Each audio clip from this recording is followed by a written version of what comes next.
Depth 1,000 meters. Scary. Just to think that all of this was a city at some point. Ruined.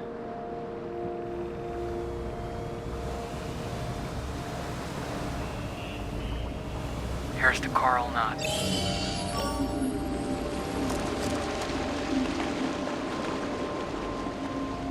I hope they're not hungry.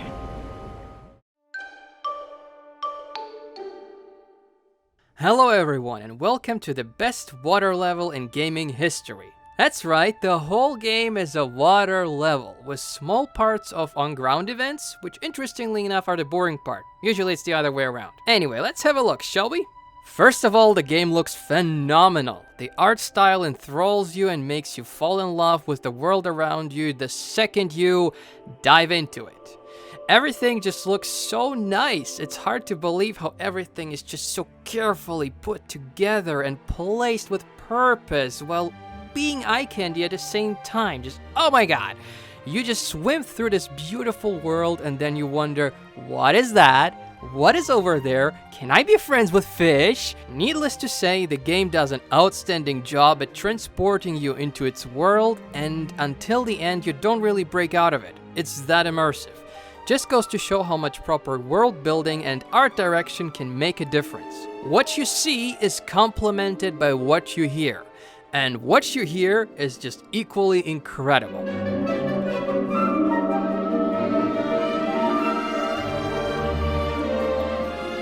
Austin Wintory outdid himself again. Not only is the music a piece of art, it is also programmed and choreographed within the game in clever ways. What do I mean by that? For example, the game uses its linearity as an advantage and adjusts the volume and the rhythm of the music according to what is happening on screen. This is also done outside the cinematic moments. If you're floating on the surface level, the music is clean and peaceful, and you dive deeper and it gets colder and darker. I honestly didn't notice the transition when the game cut from one music to another. Well done. So what is the game about? Well, it's about a diver who explores ancient ruins underwater because, we don't know. He randomly decides to take a dive and that's where you start. But you can find out when you play the game. Along your journey, you will have a few optional things to do that will allow you to dive deeper into the lore of the game, which is very rich, by the way. I say a few optional things because the game isn't long. I beat it in about 2.5 hours. However, I tried my best to explore the optional parts of the game and almost managed to find them all. I'm not someone who hunts for collectibles, it was just really interesting to do. I also gotta say that I spent a lot of time just swimming with the fish and looking at the fish swim around. Because in this game there are a lot of places where you can just sit down and meditate and turn the game into a little documentary movie or an underwater zoo where you can scroll through every single kind of fish in the area. The names are correct as well, so while meditating you can pick your phone and Google the fish. I actually did that and I even learned something, which is cool. That's what I call cherry on top. Speaking of swimming, that's your means of getting around the game. The controls are great, but on PC, you will need a controller. I played it on the PS4, so I can't tell you how the controls are on keyboard and mouse. I imagine if the developer tells you to get a controller, it's pretty bad. Keep that in mind. I will also exclude the PC controls from the negative parts of the game because the developer tells you up front it is better played with a controller and it is recommended to play with a controller, so I consider the developer pardoned here because he tells you up front what the issue is. The movement, however, is very fluid. There is some choreography, yes. You can do a flip. You can breach the water. There is also an option to hold onto a fish and swim with it. While you're holding a fish, you can control it and make it swim the way you want, but the fish won't like it and will resist. A little bit. And when you get bored of that, you won't get bored of that.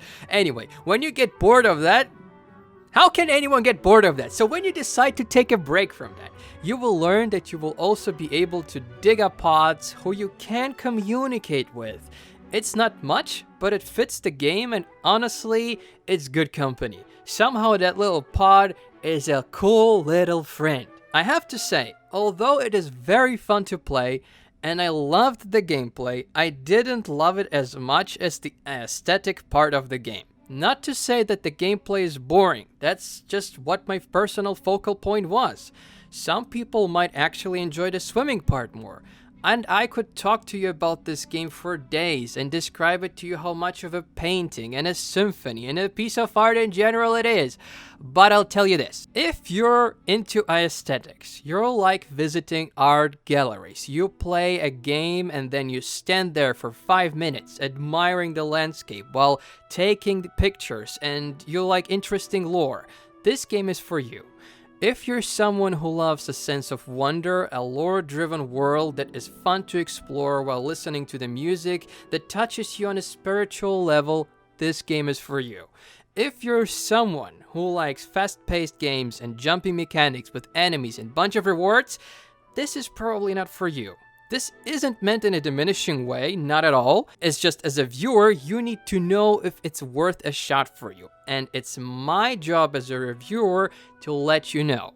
It's also a reason I don't rate games on a 1 to 10 scale. I simply say who the game is for, and you decide whether you're the target audience. Now, I didn't mention anything negative about the game. Given that it's 2.5 hours long, there is very little room for anything negative to appear.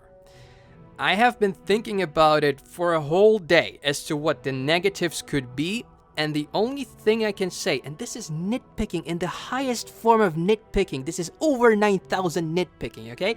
There is no running function for the on-ground portions. Will it even begin to bother you?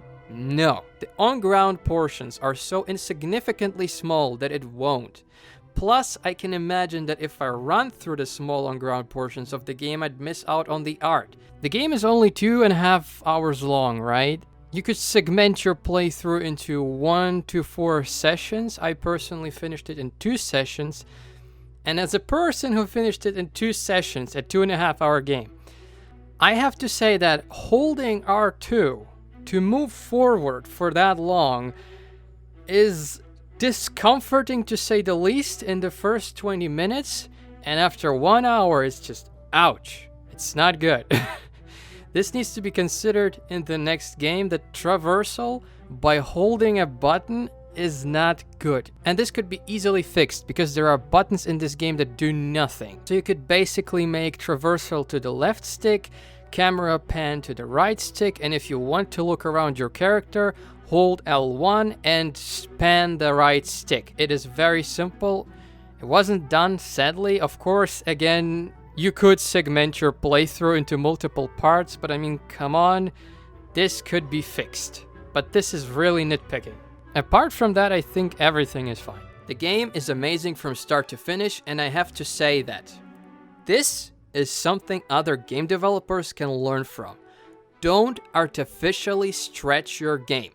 This game is 2.5 hours long, and I will remember it for the rest of my life because it didn't waste a second of my life. This is an example of clever, creative, and proper game design. Thank you, Giant Squid. And honestly, I'm nowhere near done with talking about this game. I could go on for days. I could just fill you with information for hours long.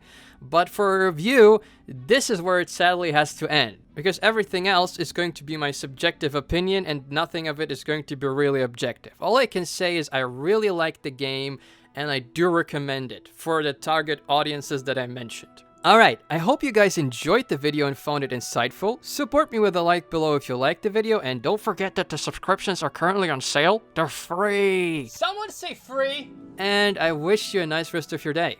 Goodbye.